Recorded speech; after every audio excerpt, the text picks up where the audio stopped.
Hi, welcome to MediatorPodcast.com, a podcast and video series about mediation, negotiation, and collaboration. My name is Melissa Gragg, and I provide online valuation, divorce, and mediation services based out of St. Louis, Missouri. Today, we will discuss independent legal advice and divorce mediation with Lauren Hunt. Lauren is an attorney mediator in New York who focuses on family issues, including divorce, custody, child support, and adoption. Welcome, Lauren. How are you? I'm good. Thank you so much for having me. This is so awesome. So you are hyperactive on Instagram and social media, and I've been watching all of your content, and I was like, oh, she would do great in this. So we kind of Well, talked. hopefully. Yeah, exactly. No, it's always good. So we kind of thought for this particular podcast, we would kind of go way to the beginning, like when you're just contemplating divorce, like you're just like, I think I've been unhappy. And for women, sometimes that's a longer time frame that they're unhappy, and then they kind of have to get up the nerve to file or something like that. But in general, it doesn't have to be a female male thing. It's just that when somebody is kind of anticipating the divorce process, they have a lot of questions.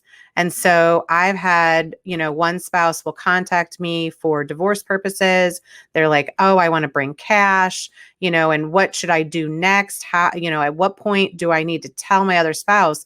And a lot of that really isn't financial advice. It's like, do I have enough money to survive? Yes. Okay. Next step is like, what do I do? And at that point, I really need somebody from a legal perspective to give some idea of what does somebody do at that point. And, that's such a hard question in a sense because it's really individualized to that parent or that person's situation. But I have the same thing. People come to me and they say, my spouse doesn't know that I'm here. Um, but I'm really at the point where I at least need to get a sense as to like, what are we really talking about? What's potentially going to befall me if I head down this road? Mm-hmm. Which getting up the gumption just to even have that conversation, I think is amazing. And I think has to be, gold star there, right? Mm-hmm. But then the next step really is you've got to talk to your spouse. And that can happen in a couple of different forms. My suggestions are always, if you're already in couples counseling, which quite frankly, a lot of the times people, they've if they're heading down the road to divorce or they're considering it, they may have already enlisted the help of a couples counselor. So if you're already in couples counseling, that could be something that you discuss with your counselor. Maybe you have the ability to have like a one-on-one with that person, with your counselor, and then the counselor can bring it up, or you bring it up in a session. So that's kind of option one. If that's not available to you, then there's really kind of two other options. The other option would be that you sit down with your spouse and tell them directly, or that you hire an attorney. If you're not going the mediation route, then you hire an attorney and have that attorney send them a very kind letter saying, I've been hired by your spouse who wants to pursue an amicable divorce. Would you be interested in mediation? Or would you contact your own attorney and have that attorney contact me? Um, I think some of the difficulty comes when people want to pursue mediation, right? They want to get the independent legal advice. So they found an attorney to kind of make that black hole of divorce to make it a little less scary, right? They Mm-hmm. got a little information, but they know that they want to pursue mediation. You can't, it's not a mediator's role to then reach out to the other spouse, right? So in that situation, if you're looking to pursue a mediator or to pursue mediation, it really tends to be your options tend to be you're either telling them in couples counseling or you're having a direct discussion with them. Mm-hmm.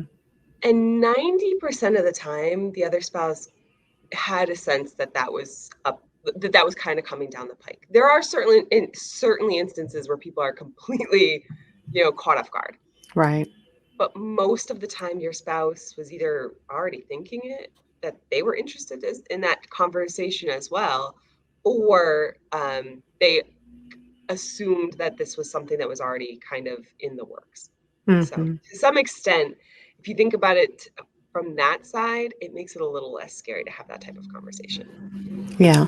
Well, and I think that a lot of times people are just confused at what to do, right? They have the perception of what they see on TV, which is divorce court, people fighting and things like that, which isn't necessarily what it is, but there is a lot of that, like, so they'll even come to me and say, okay, I had a good friend that was like, okay, how do I go to the courthouse and file for my divorce? And I'm like, I don't know. Like I have always worked with professionals, and I think there is a path, but you have no legal advice, right? So you could say, I'll give whatever to my spouse.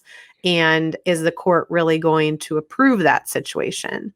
And things like that. But in general, if we're trying to figure out mediation, is there a benefit to hiring a mediator and then an attorney, or like you're an attorney mediator?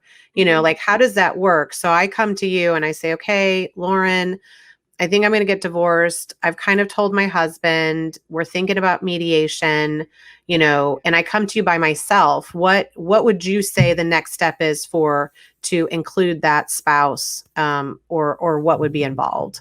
Mhm. So I'm going to get to that question in just a second, but first I just want to highlight one quick thing. A lot of the times people will talk to their spouse and say, I want to pursue mediation, or I want to start heading down the path to divorce. They then start to get into some substantive issues. Maybe they're going to start talking about custody, where are the kids going to live, who's going to take the house. While I fully encourage spouses to work together and to try and have those discussions, I think that from the start, those discussions should happen in some sort of form with either a mediator or after you've both talked to an attorney.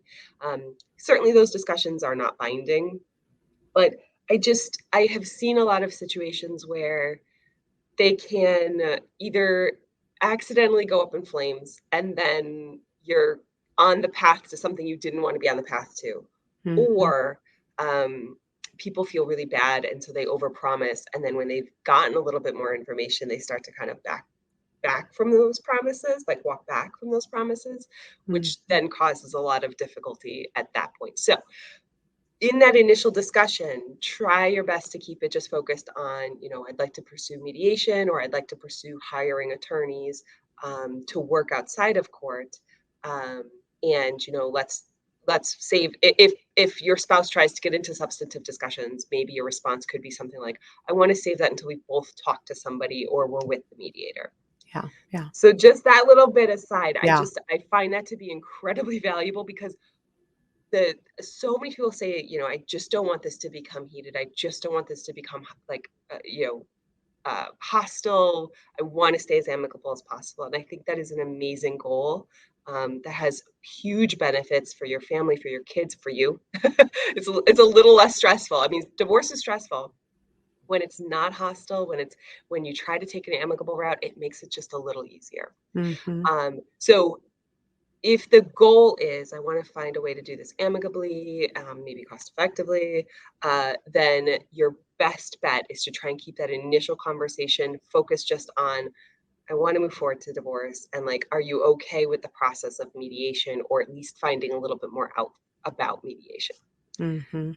So that little bit aside. So back to your question. Um, so back to your question, which refresh my memory on it. I'm so Well, but sorry. even let's continue with this though, because Yeah. I think this is where people get, right? And then they're like, "Oh, I got to sell my spouse on mediation or collaborative divorce." No. No. Most mediators, and I'll speak for myself and you can speak from you. Mhm. I have no problem meeting for an hour with both, and I would, if it's on the phone, a Zoom, in person, I would encourage both people. So when I have somebody first call and they're like, I'm thinking about mediation, I would say, listen, I can tell you a whole bunch of stuff, but if I tell it to you both at the same time, you'll understand and you can ask questions and you can hear it, because some things in divorce seem like they're on one side or the other, but it's not. It's just the way things are. It's the reality. So I think in some cases most people, not everyone, and you can make a simple call, but most people will offer to meet with you at the beginning, to explain your options, to talk about what is the best option for your family, your situation with kids, without kids, with money, without money, all of this stuff, right? And there really is no one size fits all. But if you find somebody, if you say, "Oh, Lauren, okay, let the practitioner talk to both of you and allow both of you to be part of the process of even deciding which option you choose," right? Mhm. Yes, 100%. And I do the same thing. So I will always schedule if one spouse, sometimes both, call my office. I always schedule an initial meeting with them just to sort of let them get to know who I am, Mhm. understand my style, my approach, ask me questions about the process. We don't get into any of the substantive information. Right. We really just talk high level. Is this the right approach for your family? What other resources might you want to pursue for moving forward? Perhaps it's, are you two going to go to a counselor to talk through some custody issues because maybe your child has special needs, and that might be something that's easier to work with a child developmental expert rather than me. I Mhm. certainly can walk through those issues with you, but we can talk. We can talk about what's specific for your family, what issues are specific to your family, and how we can best make this process fit those issues. And I think that's an incredibly valuable discussion. And I think you are so right to do it with both persons because what I may say one thing and you hear it a different way and your spouse hears it a different way. And so, rather than it being the game of telephone where one spouse gets the information and then relays it to the other spouse, it's just far better right off the rip, both hear it at the same time. So I do the same exact thing, and I think it's an excellent service or value to the couple who is moving forward. Well, and some of the psychology, because we've both done divorce for a long time, some of the psychology is that if you start having conversations with somebody, right, with just by yourself, and then eventually you get your spouse involved, they're going to be like, "Wait, you already know this person? Hmm. Is this your You're not friend? You're not neutral. neutral." And I think that is, some of the central things that happen in divorce is communication issues. So mediation isn't just about trying to get things, there are things that come up during mediation that are difficult, right? Absolutely. But you have kind of a third party there to help you facilitate a better discussion about it, or to get some of that stuff up. If you got some Right. stuff we got to get up, you got to Hmm. get up. It's not therapy, but it definitely is helping people communicate their needs and wants for Right. the next phase, if you And will. hopefully be heard. And Mhm. I think that the communication and trying to be heard by the other side, I think those are some of the really excellent benefits that happen in mediation, that you don't necessarily get in other processes. Not to say Right. that the other processes are bad, it's just they're different. Because again, when we get to the divorce table, right? I don't want to say anything that's going to mess this up. I don't want to aggravate them. I don't want to, so we are keeping things in, right? And sometimes, and then it gets to like this explosion that it's like, wait, that was just the dog bill. Like, what? Right. Oh no. Oh Right. no. It was way bigger. Right, right. I was actually mediating a matter the other day, and it was clear that one spouse was just feeling as though they weren't being heard about their fear that they weren't going to be able to support themselves after the separation happened, and given what we were talking about, I mean, that really wasn't going to happen. But Right. that being said, we had to have that discussion, and it was incredibly valuable because I think the other spouse needed to hear that. And Mhm. at that point, it kind of created a breakthrough where there was one topic that was really, really tough. And, you know, uh, once the concern was out on the table, we kind of dove into a bit of the fear side of things. It Both parties were like, "Oh, okay, we can do this." It caused one person to give a little bit more and one person to give. Mhm. It helped so much. That type of Mhm. conversation and communication is what is incredibly valuable about mediation. Well, and conversations and communications about money and kids and sex are usually the harder ones to have. And I know, you'll have one party that's concerned about taking care of themselves in the future. And then you have another party that's like, I can't believe I have to give all Right. of my, half of my money to this person. And, it's like, and they could have been married for 20 years, right? Mhm. But it's still, there's a lot that goes on in that. But I think that one area that people, so like let's assume that because you have options, right? And everybody kind of puts together like, what are your options? But the reality is there's kind of two that are in the middle. So you can do it yourself. That's an option.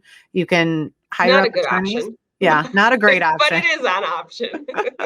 And if you don't have a ton of issues and you just are like friends and done, fine. Right. But this is usually for there's some complexities. There's some things that people don't agree on how to do something. And so then we have the middle, which right now, post COVID, the middle is only is one place where you could get something done because the courts are 1 to 2 to who knows how many years Oh yeah. behind schedule because of the whole pandemic. So let's talk about the two middle options, right?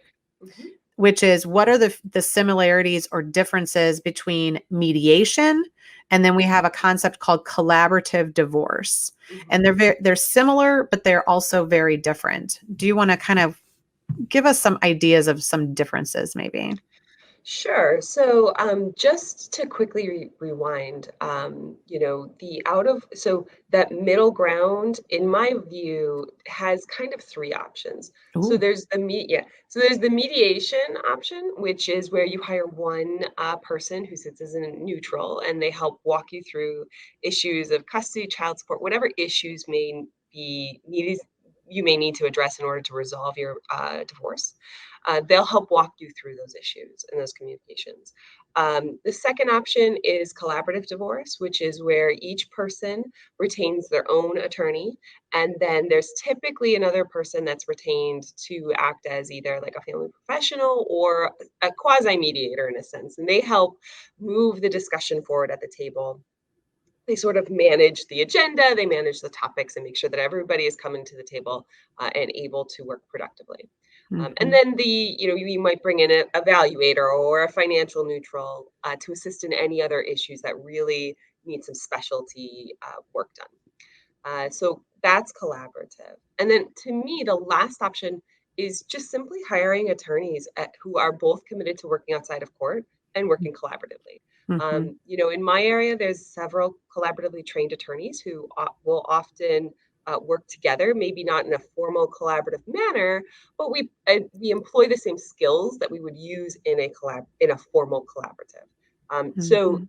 your third option in that middle ground is really just you both hire attorneys and you both commit to trying to do your best to resolve the matter outside of court.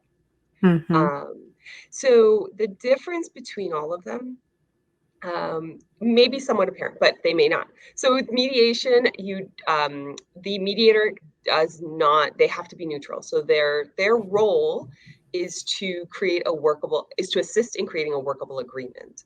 Their role is not to say, I don't think this is being fair to you, mom or dad. Their role is really just, will this work? Will the court Mhm. system approve this type of agreement? And so during mediation, it may be very, very helpful. It's always something I suggest, and I'm sure you do too, that the parents get their own independent legal advice through their own attorney, whether it's a one-off consult or a continuing retention with an attorney. It's incredibly valuable that that person understands what the discussions actually are at the table and maybe has the ability to strategize independently with somebody else who may be able to give a little bit more background than the mediator could. Mhm. Um, so that's under mediation.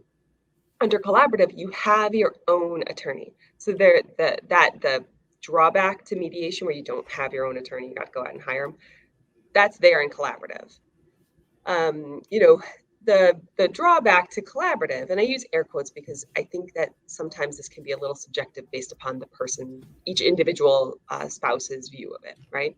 But a drawback to collaborative is that you sign what's called a collaborative participation agreement. And that participation agreement basically says we are committed to resolving this matter in collaborative and we will not pursue litigation. If there comes a point where this matter blows up, or we just realize we cannot get any further, we need to have a judge assist us. Mhm. At that point, you can terminate the collaborative, but all the attorneys have to be fired, and you retain new counsel to go forward in the litigation. Mhm. The idea behind that is that then everybody is committed to the process because the attorney certainly doesn't want to lose the case. And quite frankly, the parents probably don't want to lose their attorney, right? They've likely developed a good relationship with them, likely spent some money with them. And so everybody is committed to the idea of like, let's get this through the non-court-based process using collaborative. Sure. So that's what I see as the main difference. And then the last one is really where you're just using two attorneys. The last one, I think the quote drawback there could just be as between using attorneys outside of court and mediation, hiring two different attorneys is going to be more expensive than hiring one mediator, more than likely. Well, and I like the distinction because I think that we will see clients come to us to work out the financial pieces, to deal with a business valuation or a pension valuation or stock rights, SARs, and all of these financial concepts that they may need to work through. But they may both have, in essence, they could have attorneys that sit outside of the mediation. So we talk about a bunch of stuff, and then they say, "Hey, attorney," outside, and say, "Is this a good deal? What should we do?" Or the attorneys, if they sit inside kind of the collaborative, then you're always facilitating discussions that you can literally at that moment say, "Hey, can I have a break with the attorney? Let's talk about this and then let's come back." But a lot of certainly in mediation collaborative, there's also, some requirements to be honest. There's some requirements of how we're going to conduct ourselves during these discussions.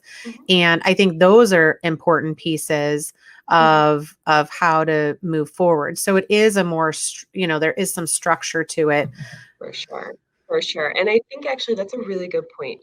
There is structure to all of these processes. And the goal is that it stays as amicable as possible. If I'm in a mediation and I notice the temperatures are rising, hey guys, let's take a 5-minute break, or Mhm. let's table these issues and come back on another day.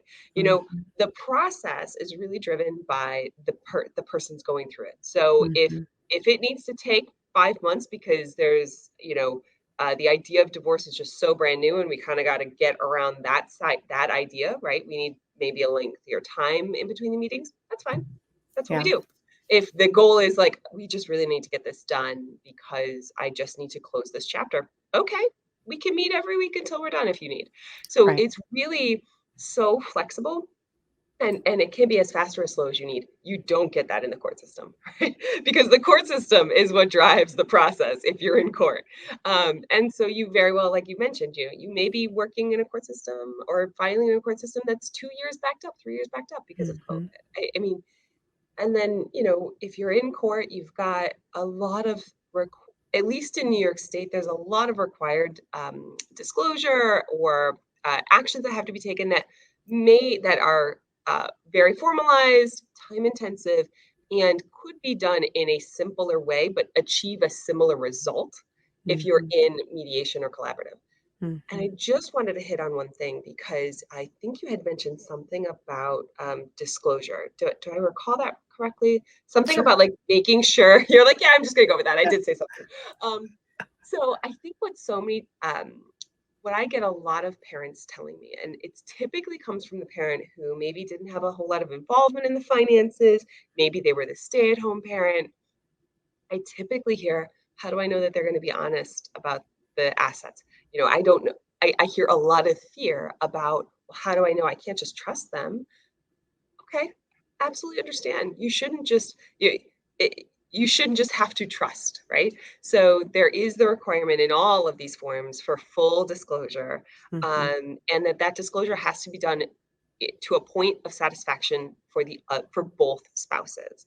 So Mhm. typically, it's the production of bank statements, bank records, perhaps a credit check. There's a million different ways to make sure that that disclosure is complete, and something that can be trusted. And I think so that is something that not a lot of people recognize is a required part of all of these other options. Um, Mhm. and it's obviously, you have to do disclosure if you're in court, at least in New York State. You have to do it. The process for it is time intensive, which means that it's costly, and we can achieve the same results, um, with a far more streamlined process when we're outside of court. So Right. that saves you money. Yeah. Well, and I think you talk about an interesting process. So, okay, I came to you, I brought my spouse, we did mediation, we, involved a financial person, we got everything done, right? Okay. So, we agree. Are we done? Where do we go now? We're done. Right, Yay! exactly. Like, Like pop the champagne, but what the heck happens next? yeah, yeah. Help people kind of understand like what happens from the mediation or even the collaborative. It doesn't matter. Like, are we always going to sit outside of court or what do we need to do after that? Right. And so that process is going to likely differ based upon the state that you're in. So the way we've been talking about these is that everything is happening before you even file a divorce action. Hmm.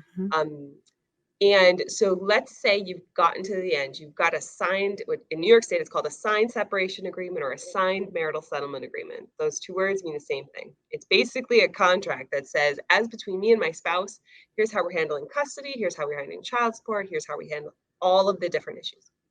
You have that document, right?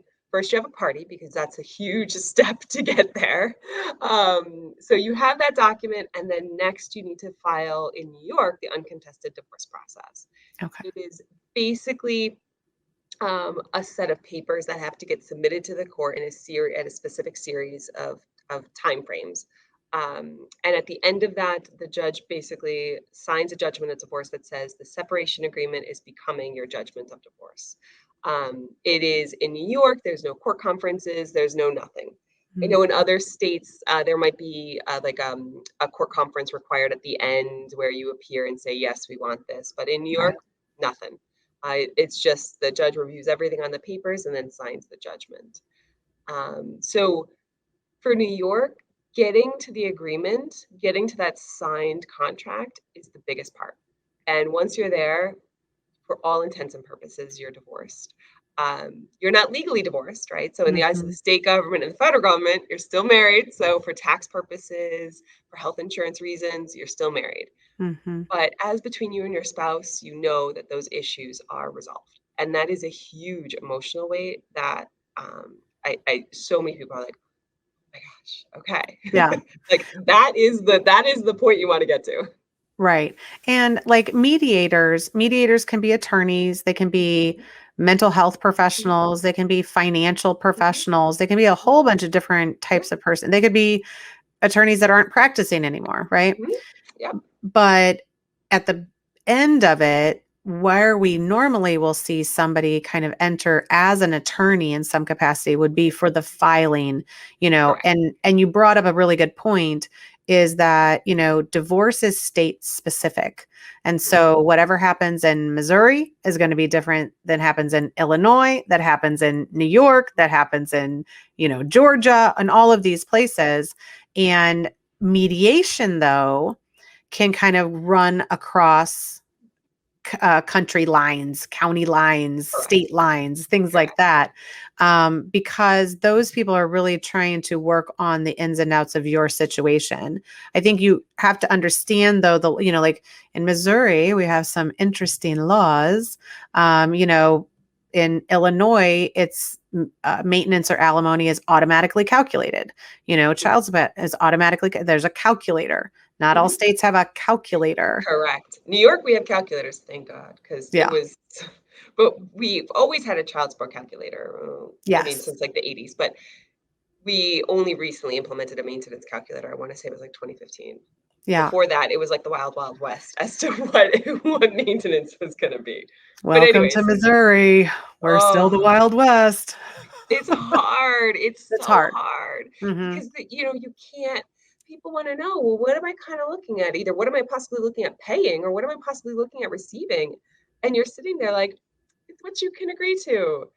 And Hmm. that's it's a really, having a calculator. I talk about black holes with divorce all the time, right? Because it's scary. You don't know what's inside of Hmm. it. Having a calculator eliminates so much of that. So I'm sorry. Oh, that's I so know. hard. It is. And it's hard because even when you don't have the calculator, and when we're talking about a calculator, we're basically saying the state has determined that there's a consistent way that we're going to calculate alimony. Child support has always had a consistent method for most Like a states, I formula. believe. Yeah, I believe. Yeah. But the maintenance or alimony is kind of the Wild West. And so in Missouri, it's important to understand the judges. It's important to understand the system, like what has consistently happened, what would never be allowed to happen, kind of things. But then it comes down to the judge's mood on that day, and how you show up. And that's hard to take because it really is a gamble. And that's, like you might want to gamble. You might have an issue that you cannot solve. We had a wife that wanted 25,000 of maintenance, and the income, the family, the reality could only afford maybe $8,000, right? And all of us are like, oh, I would be happy with $8,000. Those types of things, but we don't know what the judge is going to say. I like to tell people the judge doesn't make probably $8,000 a minute, maybe, Yeah. but you have to put it in perspective that judges are people, and they're still going through this process of trying to make something that's reasonable, not necessarily fair, but reasonable. And but this does lead me to kind of another question, unless you have something Nope. to. Nope. Okay, I was just so. gonna say that I fully agree with you in terms of the uncertainty of litigation because it's all dependent on the judge, right? Mhm, And uh, my favorite saying is judges be crazy sometimes. mhm, They can be. And, hopefully no judges that I practice in front of are watching this right now. mhm, But you just don't know because it can be dependent on their mood that day. I've gone before the same judge with similar facts in two different cases, and I'll get different results. mhm, Um, and, I think any attorney worth their salt that has practiced for any period of time uh, feels like, when we have to take a case to trial, we try our best to try and settle them because that's when you have all of the control, right? mhm, Because you still have a hand over the settlement. If a mhm, case has to go to trial, it's just you're giving up all control. You could put in mhm, the perfect proof, mhm. and you get back a result that you just cannot anticipate. So, Yeah. anyways, Yeah. And they say that the majority of cases are settled outside, of course, on the courtroom steps. oh, And that's because everybody gets to the point of like, wait, do I really want to gamble on this? right, Maybe I don't. And can we just figure it out? Now, at that time, what people don't understand is everybody's already been paid, like everybody's prepped for trial, yeah, everybody's ready to go, and you've wasted that time and effort. thousands. And I mean, sometimes it could be like tens of thousands, 50, Oh yeah. 100,000, and I think people should have a choice to do any path that they choose. But I think part of it is, what is the ramifications of that? And you have to understand that the judge seizes these cases every single day. So you thinking that, oh, that person cheated on me. Oh, they were horrible. They're a narcissist. They're an abuser and a manipulator and all of these things. And like, judge, you should give me more because I had to deal with that. And the Right. judge is sort of like, yep, get in Get in line. line. It's true. You're like Mhm, one of millions of other cases with those same exact things. It's mhm. really funny that we just And so but that's it's true. the hard part. And I think that that's why, like, on a podcast like this, like we don't care, like we don't care what choice you make to get divorced. You got to figure out what fits you. But another piece of it, and we'll talk about kind of, we have kind of two more things that we can talk about. But one is, what about a separation agreement? People are saying constantly like, well, can we just get separated? Like we don't, and you probably know people that are basically just living together in separate rooms, like our roommates, our friends. And, so I think in New York, there actually is like a separation agreement type thing. But what does that mean? Can we just be Oh separated my God, forever? thank you so much for asking this question because it is one that I think so many people don't quite understand, and I get a ton of questions on it. So, Okay. in New York, what you have the ability to obtain to get a separation agreement, and so that is a document, a legally binding contract that outlines how you are resolving custody, child support, property division, and counsel fees. From the date you sign that agreement, 9 times out of 10, the agreement says that as of the date we sign this, um, any other assets we accrue in our own names, those are our own assets, and our income is our own income. Mm-hmm. So once you get to that document, you are still married. And so many times people are like, oh, well, we're legally separated. It's not an issue. And I'm like, "Oh, right, but like you're still married. So if there's a tax lien, if you're filing taxes jointly and there's a tax lien created, you've underreported or what, you're Mm, still married. Those are still joint liabilities. right. And I just don't love the idea of people living under a separation agreement for very long. There are some instances where people may need to live under a separation agreement, and primarily that's when you need to figure out some sort of provision of health insurance because, you know, if you're divorced, you can't continue to cover your former Mm, spouse. sure. So sometimes if I have an elderly, like an older couple, and one spouse is going to be eligible for Medicaid, Medicare, I always confuse the Right. two, state-sponsored, government-sponsored health insurance, then maybe what you'll agree to do is like, okay, we'll live under the separation agreement until such time as you get that insurance, and then we'll move forward and get the divorce. Um, but it is, in my view, there are limited instances when one should live under a separation agreement for longer than like 6 months, Mm-hmm. just because it can cause a lot of difficulty, and I've had it cause a lot of difficulty. Just if you got to the separation agreement and there's no need you have to live under it for health insurance, move forward to the divorce. Yeah. Well, and you really have to look at each state because I think people are like, oh, we're separated. Oh, we're legally separated. Oh, we're divorced. Like being separated doesn't mean that like one person moved out. Like these have legal ramifications for them. Right. Yeah. And that is such a good point. And I'm sorry because I meant to mention this. So many times people are like, oh, well, we're separated because we live apart. And I'm like, "Mm, no, No. not actually the case. Sorry. So Mhm. if you are going to live separate and apart from your spouse, or even start to live in separate rooms, I don't care. You really need to go see an attorney and understand what this means because Mhm. especially if you're like contributing to bank accounts, retirement accounts, accruing assets, or even accruing debts, you want to know what your obligation for those might be.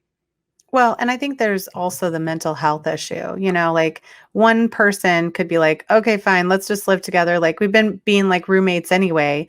And then the other person is just like, I can't, like, it's not a good headspace for me to continue to live together or to continue to do this kind of dynamic. And so, and usually the two people, will disagree on that piece.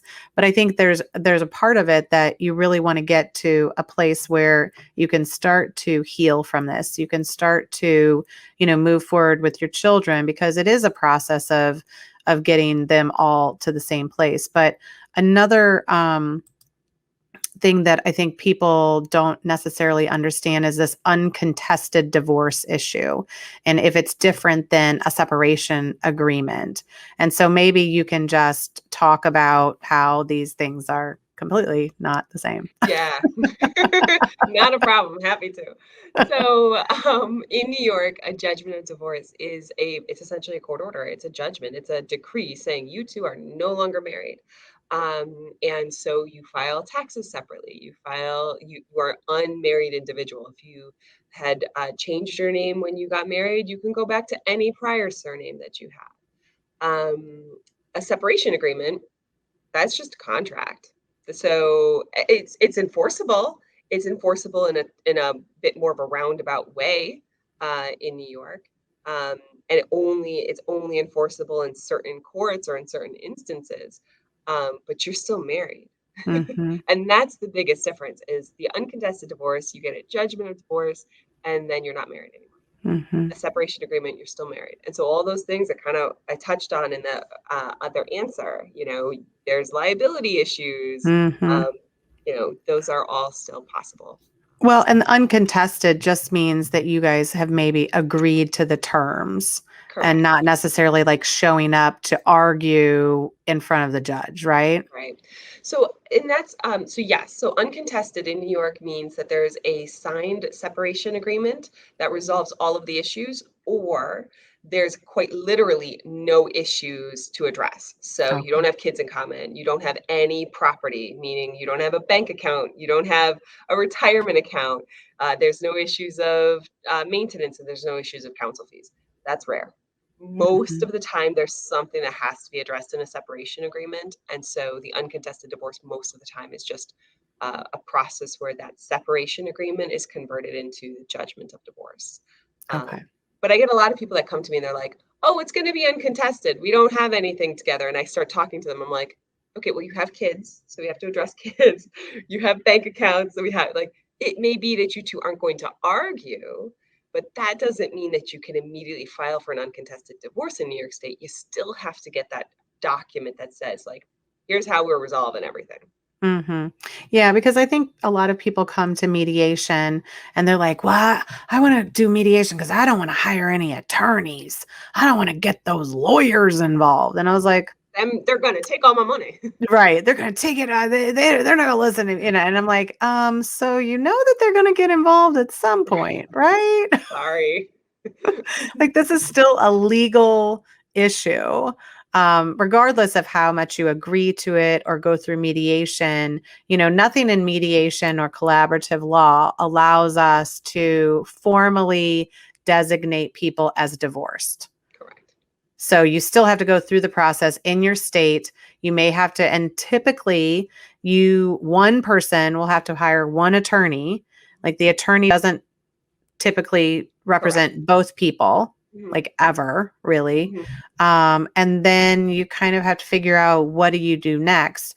And so we've seen high conflict individuals that once they're separated or once they're divorced, is there really any other need for the mediation after that process? Have you seen any reasons that couples would go and continue with a mediator or even a collaborative professional that they worked with? Yeah, so I think high conflict situations are a bit of a different breed, unfortunately, because they do tend to, well, they go one of two ways, actually. One way is after the divorce is over, all of the stress Mhm. kind of melts away, Right. because for whatever reason, the document that they've got works, and they don't often have the arguments that they do have. That's the best case scenario, right? In other instances, though, they continue to be high conflict. And so there's just the clashing of heads, whether it's one person or both persons contributing to it. So a really good thing there is if you continue to have really big difficulties with your co-parent, you can go back to mediation, you can go back to the collaborative attorneys that you used. You could even look into a co-parent counselor to help you talk through these co-parenting issues. Um, if it's to such a point where maybe there needs to be a change or an additional term, reduced to a contract, then you might want to pursue some mediation or get an attorney to draft something that again outlines what your new changes are. But that's really the best. That's when I see mediation being used again in a Mhm. high conflict situation, so that you're avoiding repeated court filings. Because Right. certainly you can always file in court to address it. but it's lengthy, it's costly, and it is typically not going to get you. If it's a co-parenting issue, more than likely you need it resolved sooner rather than later. Right, So, right. those other out of court options are far better, at least in my mind. Well, and I think they're, during the mediation process, because it's always like, just like you said, people come in and they're like, oh, it's very simple. We just have a few things. And then it's not simple at all. Right. And, or they'll get to the point where they're like, oh, we have kids. Who's going to pay for college? And then they both go, oh, we'll just figure it out. We got one that maybe goes to trade school, one probably not going to go to college. We'll just figure it out later. I think that that's the part of mediation, that because mediation is a faster process than litigation, you should take that time to talk about every single thing that you think you may have conflict about in the future, and have it in that realm. Like if you think it's going to be a high conflict discussion to talk about college, well, let's talk about it now. Yep. Let's deal with it now. Mm-hmm. Or put in place some sort of a process by which you can deal with it later, right? So I have seen a lot of mediated agreements, and sometimes I do this in my own, this is how we're going to handle really high conflict issues. We'll send an email, or, within 24 hours, however you want to structure that process, put something in place so that you're not just kind of like floating out in the abyss. Right. Or a lot of times people don't realize, like, going forward, if you guys are splitting kids' expenses, like, how are you going to facilitate that? Who's going to keep track? Who's paying who? What do we agree? Oh, I agree that Johnny can play hockey, but Susie can't do ballet. But if she does ballet, she has to do it at this place, So I think that, and especially, again, most of the time that people are getting divorced, there is some communication issue, right? It doesn't have to be a bad issue. It's just that there's some missing link there. And so talking about anything, and I would encourage people to go through the process, like, think about the things. There are going to be certain things that you're not going to argue about. Maybe you've never argued about, right? Little Johnny loves hockey. Hockey's the thing. We're going to do it. I'm going to pay for it until forever, right? Then you got to think about the things that you're going to have an issue with, the schools. What if you move? Can you move? These are things like, what would be the process if you might have to move? And things like that. Are you going to live in the same neighborhood? Is one person going to have the, school situation? Like, all of these things, I think we're like, oh, it'll work itself out. No. Right. No, it Like, won't. no. Or if you're the other thing is, when you're in mediation, these thoughts, you're already kind of in a groove, right? And so use that momentum, Right. because if you have to come back to it later, there might be a lot more animosity at that time. You don't know. And Right. so if you're in the groove, just keep going. Yeah. If like every year your birthday is a big deal, if every year, Christmas is a big deal for you, but Thanksgiving is a big deal for your spouse's family, you can make arrangements that other people would be like, what? You're not switching? No, make an arrangement that suits your family, not what other people. And that's what happens is people start talking to their friends and be like, well, my friend got 70% of all of the assets, and because he cheated on her, and so I should get that. And I was like, so that's not how it works. And Right. your friend probably got that because they all agreed to it in a settlement. Right. And also, you don't know what else your friend gave up to get that. Like, Right. you can't compare. You really can't. I think we've kind of talked about a lot of this. One thing that I do want you to explain that you talk about a lot, because at the point that you're kind of done with mediation, you've maybe got divorced, you now have to co-parent, you now have to deal with each other, you now have to, try to shield your children a little from any bad behaviors that you have attained. But you talk about this acronym, I guess, BIFF. So tell us The BIF method. the BIF method. I love it. It's my favorite thing. So, And I do get a little annoying about it, and I feel bad. But it is a method for communication that I think is amazing, especially when you have a high conflict relationship. But even if you don't, quite frankly, I use it with my husband all the time. So because it reduces the instance where you can create a conflict. So Right. BIF stands for brief, informative, friendly, and firm. So for all of your communications, just make sure they're brief. Literally, if you are communicating with your co-parent about something, it should literally be no more than a paragraph long. You don't need to send 10 pages or 3 or even a 1 page. You just need to keep it brief. You have to keep it informative. So, you just by keeping it brief, you keep it focused on what actually has to be communicated, right? So Susie has a dance class at 5 p.m. on Saturday. I can't make it. Do you have the ability to take her? You don't have to tell them why you can't make it. Right. Or maybe Susie has a dance class. You were late last. Susie has a dance class at 5 p.m. on Sunday.